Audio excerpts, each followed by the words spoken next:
Bonjour à tous et bienvenue sur RCF. Comme chaque semaine, dans les clés de la liturgie, nous prenons quelques minutes pour découvrir, redécouvrir ou mieux comprendre la liturgie catholique et vous en donner les clés. Des clés de compréhension, mais aussi les clés d'un coffre, car nous allons le voir tout au long de la saison. Il s'agit ici d'un trésor que l'Église chérit et enrichit afin de permettre aux catholiques de mieux entrer en relation avec Dieu lui-même. On ne comprend pas toujours le sens des prières ou des gestes posés lors des célébrations. Et cette semaine, nous allons nous intéresser à l'origine de ces gestes, à l'origine des rites chrétiens. Comme chaque semaine, je suis avec le père Charles-Marie Rigaille pour cette émission. Bonjour mon père. Bonjour Arnaud. Alors, première question, justement, on parle de rites chrétiens, on parle de rituels. Qu'est-ce qu'on entend par rite, le mot rite ? Le mot rite est pas un mot qui vient du catholicisme au départ. Il représente quelque chose que l'on a en commun et que l'on déploie pour signifier quelque chose. Voilà une définition un peu simple du rite. Et dans une liturgie catholique, il y a bien souvent au cœur du rite un geste et une parole qui s'éclairent mutuellement. Alors, justement, un geste, une parole, on en voit tous quand on va à une célébration de baptême, à un mariage, à la messe, etc. Tous ces gestes et toutes ces paroles, on se pose la question parfois, d'où viennent-ils ? Qui a inventé ces prières et ces gestes ? Sait-on comment les premiers chrétiens priaient ? Est-ce que vous pouvez nous éclairer là-dessus, sur l'origine ? Alors oui, cette question, elle est immense et elle peut se prendre de plein de manières différentes. En réalité, l'homme a besoin de rites. On le perçoit dans toutes les cultures. Il y a des rites du fait d'apporter un gâteau d'anniversaire avec des bougies en chantant un chant que nous connaissons tous, et qui est un rite et qui dit quelque chose, à plein d'autres manières de faire. Nous avons nos propres rites qui sont, on l'a déjà un petit peu évoqué, comme un langage, comme une langue. Les choses en elles-mêmes ne sont pas très importantes, mais c'est ce qu'elles disent qui est important. Et dans la liturgie, on emploie ces rites, non pas parce que les rites doivent être faits, il n'y a rien d'automatique, mais parce que lorsque l'on pose ces rites, lorsque l'on pose ces gestes accompagnés des paroles, on signifie quelque chose qui est grand. Et c'est là-dedans que l'on entre lorsqu'on essaye de creuser, comme vous l'évoquiez à l'instant, les trésors de la liturgie, c'est d'aller au-delà de uniquement ce qu'on voit, au-delà des choses, au-delà de la surface, pour entrer en profondeur dans ce qui est en réalité dit par ces rites. Mais alors, sur la question des premiers chrétiens et des origines, est-ce qu'on a des traces de premiers rites des premiers chrétiens ? On a des témoignages assez anciens, oui, dans des livres qui nous sont parvenus. Je pense à certains textes comme la Didaché ou certaines lettres de Saint Justin ou d'autres.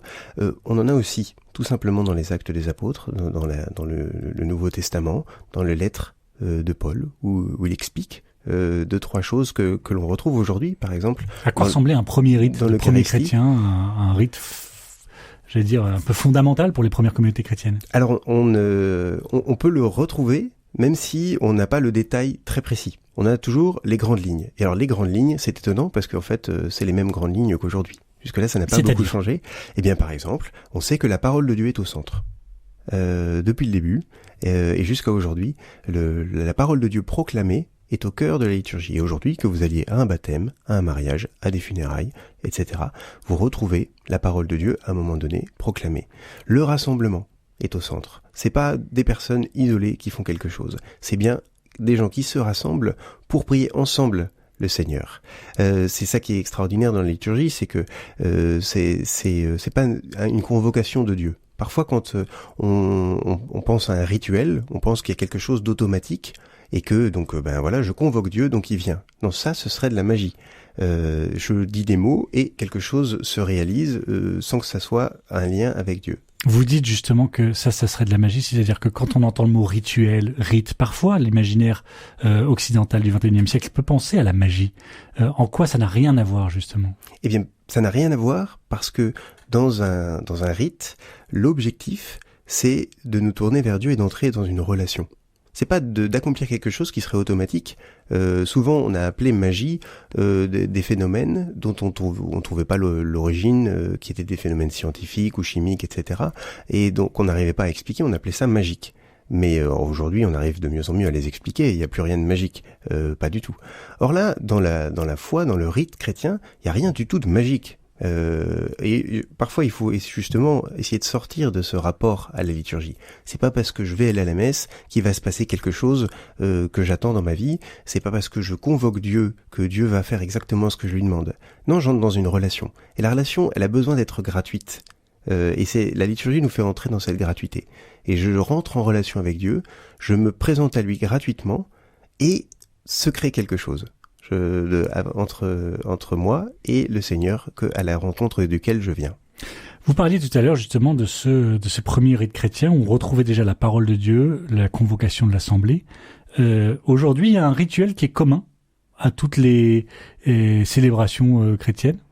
Alors, dans la liturgie, la célébration, elle est conçue pour dire quelque chose, et les choses que l'on dit sont différentes, selon que ce soit le début d'une vie, la fin d'une vie, un grand moment comme un mariage, une prière très commune comme la prière d'Elo le matin ou d'autres choses. Donc, il y a des points qu'on a en commun, qu'on retrouve toujours, le geste, la parole.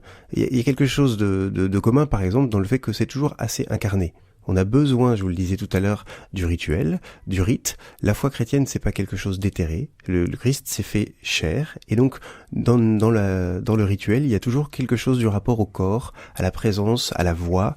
On est appelé à répondre, à s'engager pleinement avec tout son corps. Donc toutes ces choses-là, on les retrouve dans la liturgie. Parfois, on peut entendre, j'ai déjà entendu autour de moi, des personnes dire « oui, mais tous ces rites, c'est le passé ». D'ailleurs, Jésus s'est élevé contre les rites de son époque, etc. Est-ce qu'il faut abolir ces rites ou est-ce qu'il faut les conserver ? Qu'est-ce que vous dites à ça ? Je reprendrai moi ce que dit Jésus justement sur les rites. Il s'élève beaucoup contre les pharisiens et leur reproche non pas leurs rites, il leur reproche d'avoir détourné les rites, c'est-à-dire d'avoir pris les rites de manière superficielle pour en oublier le fond, alors que en fait, ils sont là pour servir le fond. Si on s'intéresse uniquement à la forme, alors on devient un peu pharisien, effectivement.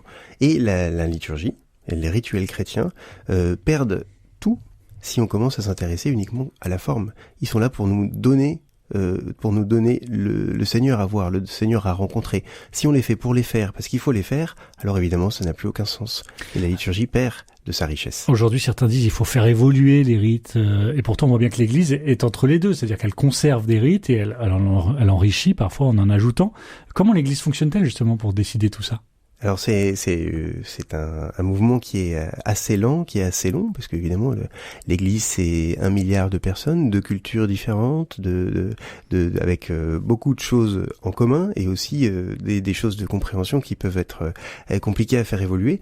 On l'a déjà évoqué plusieurs fois, mais la liturgie c'est comme un langage et vous voyez bien, le dictionnaire français, on en réédite régulièrement, de la même manière qu'on réédite des missels, on en aura bientôt un, mais heureusement qu'on les édite pas trop souvent, et heureusement qu'il n'y a pas trop de mots qui changent, sinon on se perdrait entre les générations, on se perdrait on se comprendrait plus entre les différents pays francophones, donc on essaye de préserver quand même toujours un socle commun, et puis surtout, on essaye de garder le trésor de la liturgie, qui vient quand même de l'histoire, de la tradition, et qui vient de Dieu, et donc qui ne nous appartient pas complètement.